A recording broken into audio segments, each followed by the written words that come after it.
So as I was writing my notes for my spoiler review, I kind of realized that all of my notes were just me getting angry about plot holes and continuity errors, so this video is pretty much going to be all of the plot holes in Captain Marvel, all of the continuity problems.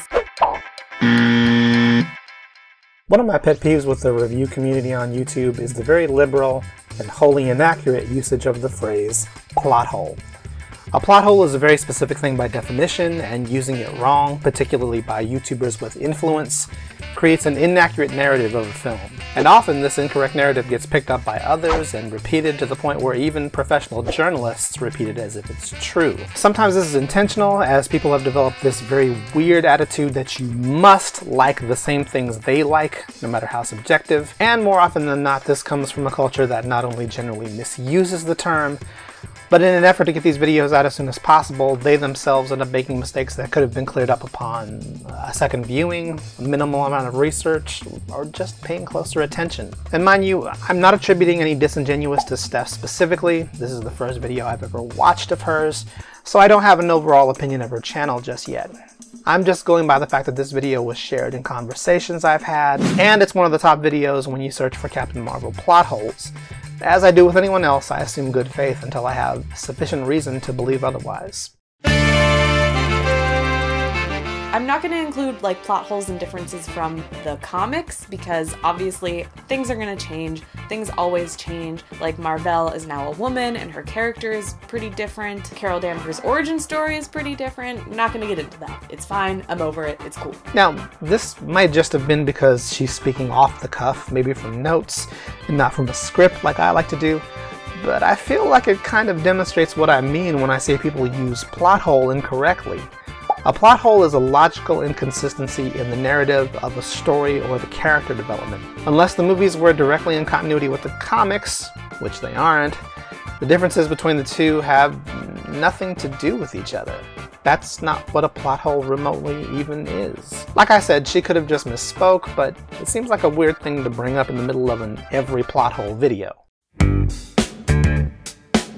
So let's get started with the first plot hole that I noticed, and that is that S.H.I.E.L.D. was not called S.H.I.E.L.D. until 2008, at least as far as the MCU goes. In Iron Man 1, Coulson tells Pepper the name of their organization. He's like, "Hi, I'm Coulson. I'm from the Strategic Homeland Intervention Enforcement and Logistics Division."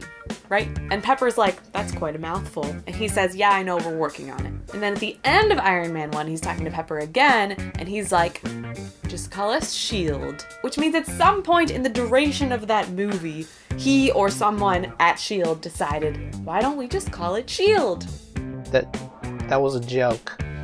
You really think that for 50 years, all of the other government agencies, the FBI, the CIA, the DOJ, all thought to use acronyms except the one agency with Strategic Homeland Protectorate Direct with the Califragilistic 19 syllables. The only reason we have that scene in Iron Man is because that was the first time general viewing audiences had been introduced to S.H.I.E.L.D. They were setting S.H.I.E.L.D. up and they wanted you to remember the name for future films, and more or less what it stood for. In any other film, when you get introduced to a new clever acronym, there's probably going to be some sort of plot point or scene that explains what the acronym means so that you kind of sort of remember it. It's to highlight it. It's to make it more memorable. Not that it was never called that prior to the acronym being uttered for the first time. I'm a member of SPECTRE. Spectre? SPECTRE. Special Executive for Counterintelligence, Terrorism, Revenge, Extortion.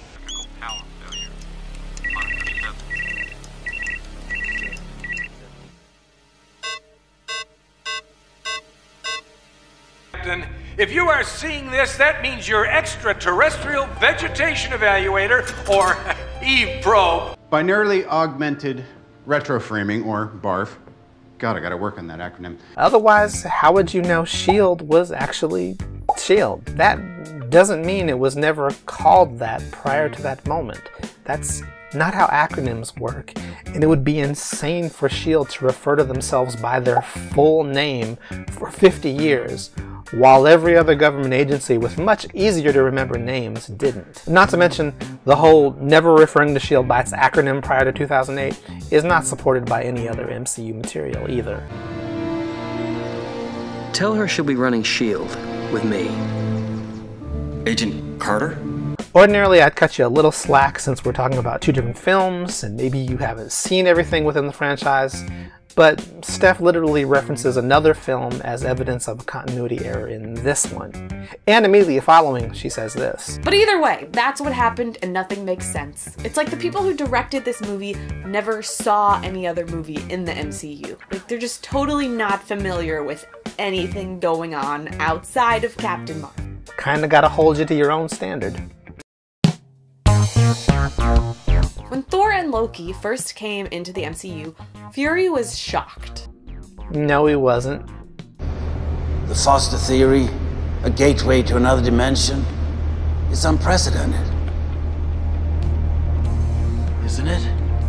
Fury then proceeds to talk about how legend and history sometimes cross paths and introduces Selvig to the Tesseract. We know that Fury has been working on this team since before the first Iron Man. This is a project that has been in the works for some time. This scene in Thor is actually the Tesseract's introduction into the MCU, and Fury acts like he's the only one who has any idea what's going on. He's not surprised by any of this. In fact, he seems to be the one telling other people how all of this works. In the Avengers, he claims that they didn't know that alien races existed before Thor fought the Destroyer on Earth, and he says not only do we learn that we're not alone, but we're also helplessly and hilariously outgunned. I've seen a lot of statements in various comment sections say that Fury lied is not a valid excuse to explain seeming contradictions. But it depends. One of the most famous Tony Stark lines is from The Avengers, saying that Fury is the spy. His secrets have secrets. Sure, chalking up a statement that doesn't quite fit continuity to that person lying is too easy a fix. Were we talking about any other person? But for a character like Fury, lying is the nature of his character, because subterfuge is in his job description. Fury is the head of a clandestine organization whose job it is to keep secrets. And not just keep secrets, but to do whatever it takes to keep the world safe.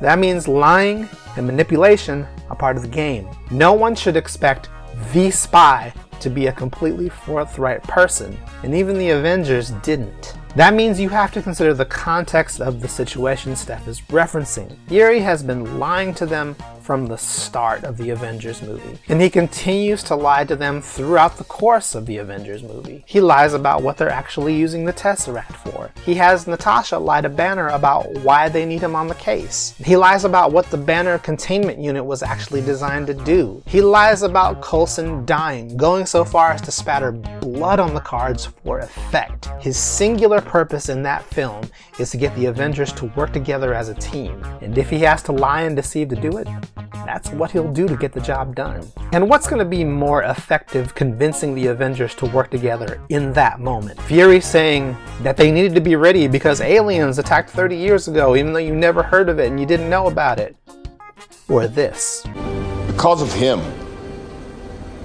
If Fury reveals everything he knows about Captain Marvel and the Skrulls in the Avengers film, then the closing credits scene of Captain Marvel has no impact. Additionally, it would make for a kind of segue that isn't needed in the Avengers film and makes no sense to bring up when pointing to the alien in the room will do.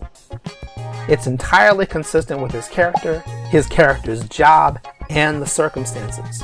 Therefore, it's not a plot hole. And then in the Avengers, Black Widow says that we were not prepared for this. She's like, we were not trained for this, we were not ready, we had no idea. How are you not prepared? How are you surprised by this occurrence? I actually couldn't find this exact quote from Natasha or any variation of it in the Avengers film. I didn't have time to review every source that she referenced, like rewatching every Avengers movie, as much fun as it would have been. But ultimately, it's irrelevant. Natasha is not Fury. What Fury knows is not what every random agent of S.H.I.E.L.D. knows. So why would Natasha have been looped in any more than any other Avenger Fury was manipulating? It turns out she was actually pretty well prepared. Because obviously, Fury knew all about this stuff. Maybe he was lying, he's kind of a pathological liar, but that seems a little bit weird. Why didn't he call Captain Marvel during the Avengers? Did he not think that was an emergency? Was that not a planet-threatening emergency that could have used some self-defense? I don't know why this particular question bugs the heck out of me. Maybe because it feels like you're missing the entire point of every Avengers film ever. Let me put it this way. Say you know a guy who's really good at defending places from zombie attacks. He owns a gun, and you don't. He successfully rebuffs a zombie attack on your home and tells you, you know what, the next time there's an emergency, hit me up using this pager. It's good for up to 2 towns over, but only in an emergency. Now, being that we've established you live in a world where zombie attacks are a thing, are you going to A, wait for the next attack and page your friend who may be 2 towns away to eventually save you, or B, get some freaking guns? The entire point of the Avengers Initiative is to have your own guns instead of waiting for a big gun to come to you. Eventually, from 2 galaxies away. I don't get this. I don't understand why this is confusing. This is like the most rudimentary concept of defense. And it's literally the overarching theme of the franchise. Granted, you can justify it and say like, well, they probably weren't writing Captain Marvel at that point. They didn't know they were going to take it in this direction. But it's just sloppy, lazy writing, okay? Not only is it not sloppy writing, Fury literally reiterates this before the credits roll. And I quote, "We have no idea what other intergalactic threats are out there, and our one-woman security force had a prior commitment on the other side of the universe. S.H.I.E.L.D. alone can't protect us. We need to find more." More weapons, Coulson asks? More heroes. It's not sloppy writing when you don't remember the reasons given or didn't pay attention to them. So let's talk about the cat. Or the Flerken. Sorry, the Flerken. So you could argue that this is not a plot hole. Technically, it checks out. It's not a plot hole. Like, technically it's not a plot hole, okay? No, it's not technically not a plot hole. It's literally not a plot hole.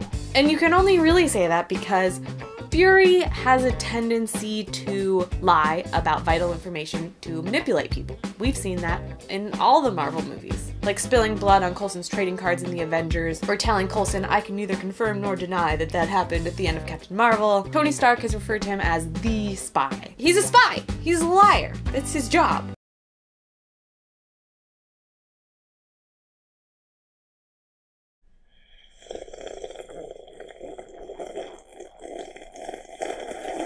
So it is plausible, but it is irritating. You can't just rely on the fact that a character lies all the time to make up crazy shit. You literally can. Whether or not you're a fan of Fury losing his eye the way he did, the fact that he lets you believe there's a much more exciting, chilling tale behind the way he loses it is quintessential Nick Fury. Letting everyone believe there's more to the story sets up a narrative, a mythology, one that he can use to further manipulate people in his image. You may have been hoping for more. I, for one, thought it wasn't just quintessential Fury, but quintessential Marvel, and it's completely consistent with his character. Especially because he uses his losing an eye experience in all of his, like, Nick Fury pep talks. Like in Winter Soldier when he says to Cap, the last time I trusted somebody, I lost an eye. That holds a lot of weight, and that was a really pivotal conversation in that movie, and now it's meaningless. It's just a lie. And yes, you can say, oh, well, he trusted the cat. Really? Really? You're gonna go with that? Yes. Because that's what happened. And every time I see this great scene, you need to keep both eyes open. Where I once had chills, I will now have cringe. Wait, could you back that up a bit? Sort of looks like 3 scratch marks. Huh. Plot hole number 4. This one is really nitpicky, but bear with me. The scene where she goes to see the superintelligence near the end. She walks in and there's like a record player sitting there playing Nirvana for some reason. Which, by the way, if you're going for 90s nostalgia, which the movie clearly was going for, why wouldn't you have it playing on like a Walkman or some sort of cassette tape thing? Just saying. Well, for one, Walkmans go on your ears, so only one person could have been listening to it. Or there could have been two people with two Walkmans. That wouldn't have made any sense.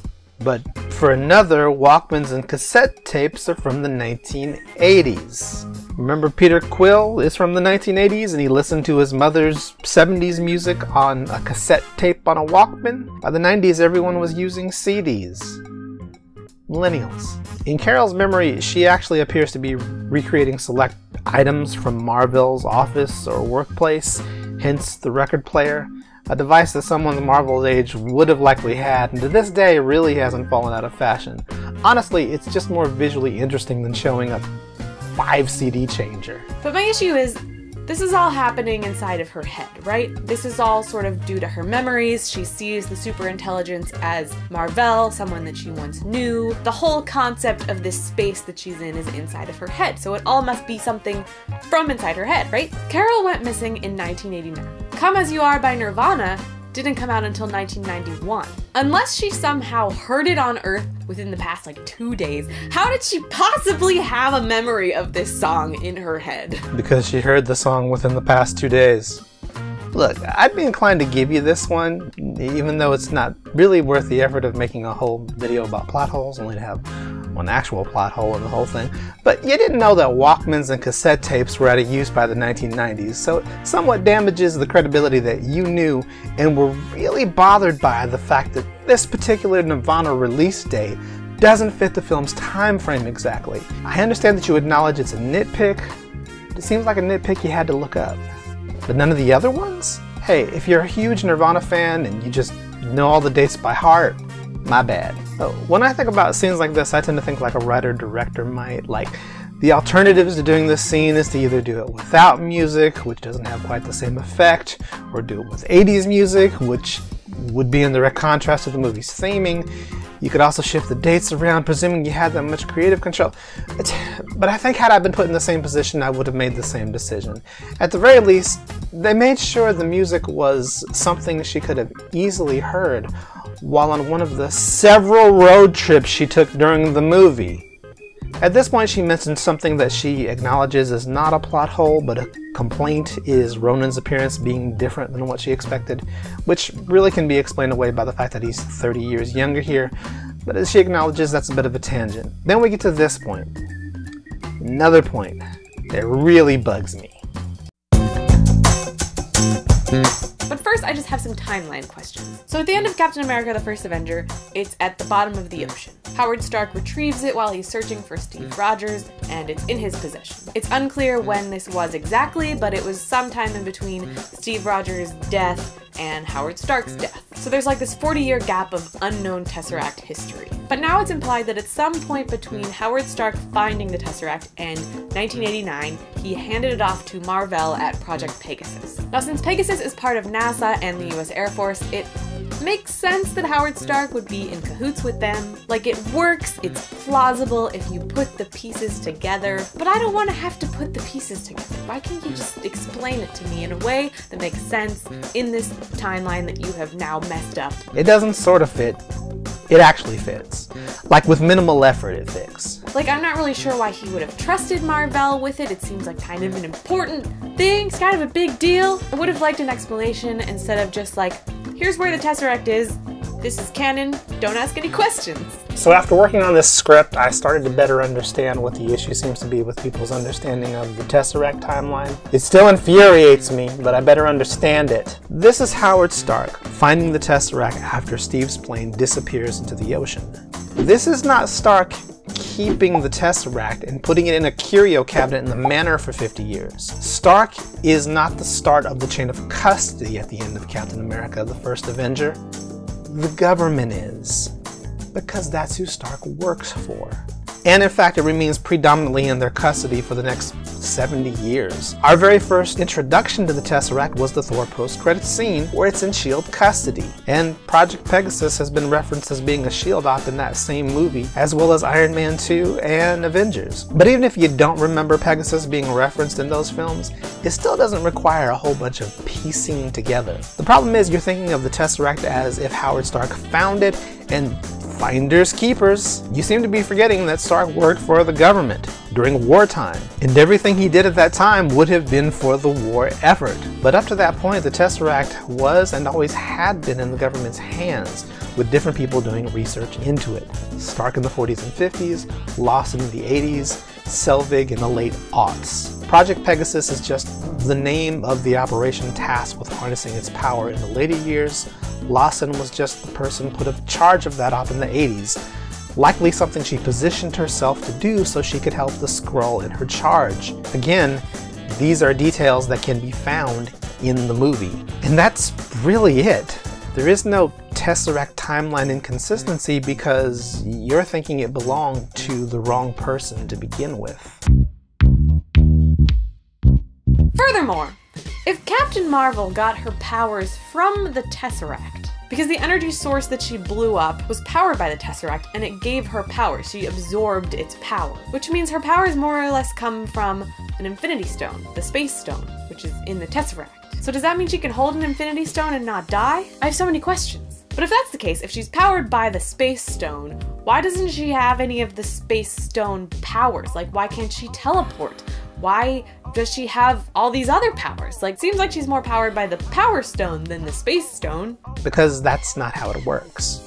That's not how it's ever worked in the MCU. If you notice the different way the Infinity Stone's energy has been harnessed by different people in the MCU, they are generally never used for their specific purpose unless someone is aware of and understands how to utilize their specific purpose. Otherwise, people just use them as raw energy sources. You actually saw this with the Space Stone. The Red Skull had Arnim Zola use the cube's power to fashion weapons and a flying wing! Howard Stark's research into the cube led to the development of Palladium and the follow-up element that would both power the arc reactor. Even S.H.I.E.L.D. was developing WMDs using the cube's power. No one started opening portals with the cube until Loki. Not counting that time the Red Skull. But Loki had more cosmic knowledge than anyone who'd handled it up to that point. He knew what it was and what it was for. Unless Marvel explicitly states otherwise, it's probably inaccurate to say Danvers absorbed a piece of the Space Stone. Rather, she absorbed energy from technology developed from research into the Space Stone. And you know, that's not even the first time that has happened in the MCU. These three characters all get their power from the Mind Stone. And with the exception of only one of Wanda's abilities, their powers don't emulate the Mind Stone's ability at all. Their abilities come from experimentation with the stone's raw energies. I mean, she took out those missiles effortlessly. Effortlessly. She looks way too powerful in this movie, especially because, okay, so if she is powered by part of the Space Stone, just like a little smidgen of the Space Stone, right? Thanos is powered by all of them. All of the stones, 100%. Full capacity, he has them all. So comparatively speaking, he's like way more powerful than she is. But she looked way more powerful, or at least equally as powerful as he was. She's like Superman without kryptonite in this movie. Like, she has no weakness. She's so strong. Can I just address this whole Superman without kryptonite thing? Carol Danvers fights fully powered for roughly 15 minutes of this nearly 2-hour movie. It's the culmination of everything the film has been building up to, and you wanted to suddenly have a kryptonite allegory? How would that have made the story better? Superman the movie, a movie about Superman, doesn't even have kryptonite until about Act 3. Man of Steel doesn't have any kryptonite for its 2-hour, 23-minute run.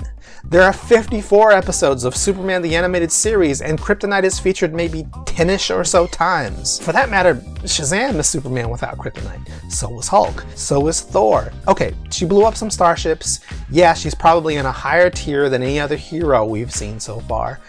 But if she has weaknesses, which Fig confirms she does have, we can learn them later. They had no logical place at this point in the story.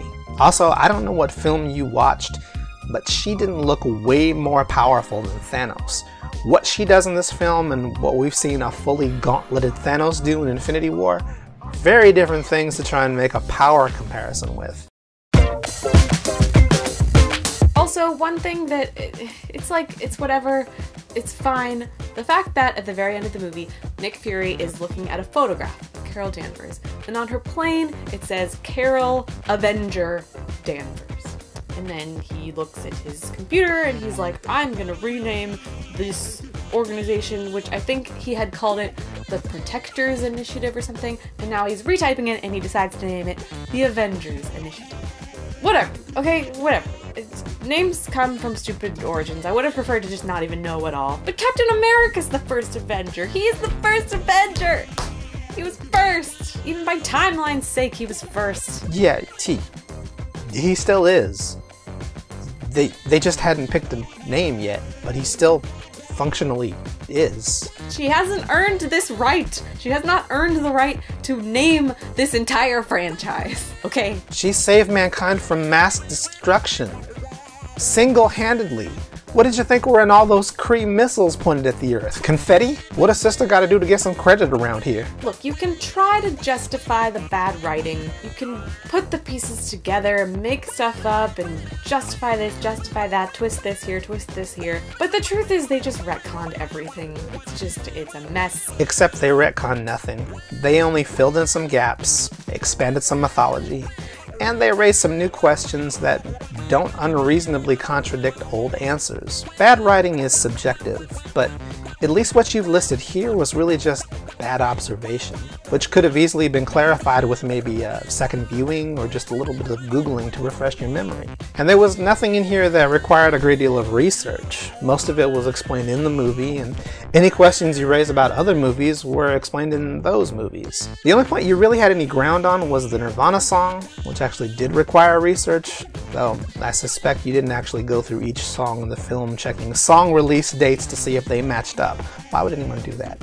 But I think maybe you're repeating a common factoid that popped up in articles after the film released. Really, when details are so small and inconsequential to the plot of the film, and even then have a plausible explanation, are they really worth bringing up alongside substantive criticisms? Presuming you had any? Now, Steph's video is an all bad observation. For the remainder of the video, she lists some of the things she liked about the film, like the Skrull twist, the fact that the film doesn't quite fit the mold of most MCU films, the Flerken more generally, and the Stan Lee homages, of course. But there is one other small thing she brings up. This is the most nitpicky thing I will ever say, and I honestly hate myself for even bringing it up. But technically, actually, this movie is set in 1995.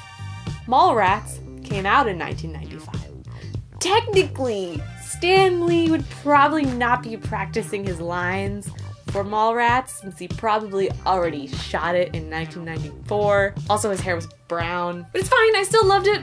I did. It was a good Easter egg. It's a video about plot holes. Okay, I just had to point it out. You know, this one gets brought up so much. I thought, has anyone actually looked into it, like to check? Research! So I did some digging and found not only is it plausible that he was reading the script in 1995, it's unlikely he could have read the script in 1994. Clerks came out in October of 1994. Mallrats came out in October of 1995. Kevin Smith didn't begin writing Mallrats until after Clerks came out and became a hit, which means that the bulk of Mallrats' production was in 95, making it far more likely that Stan was reading the script in 95 than 94. Research. Again, the purpose of this video is not to pick on Steph, but to cite her video, which I'll link in the description, as an example of a larger problem with entertainment criticism. It's not very good, and I understand the desire to get these things out quickly and to strike while the iron is hot, but if it's at the cost of accurate information and contributes to the spread of misinformation, it's not helpful.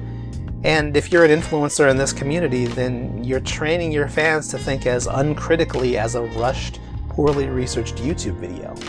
And that can have farther-reaching consequences. I'm sure that I made a few mistakes making this video, and I'm sure they'll be pointed out. I'm sure I'll make others. but I endeavor to recheck the information as much as is humanly possible with the kind of time I have. And that's all I would really ask of any other YouTube reviewer. There's nothing we can really do about the disingenuous reviewers who only want you to dislike something because they dislike it, and use any kind of misinformation to make others feel the same way.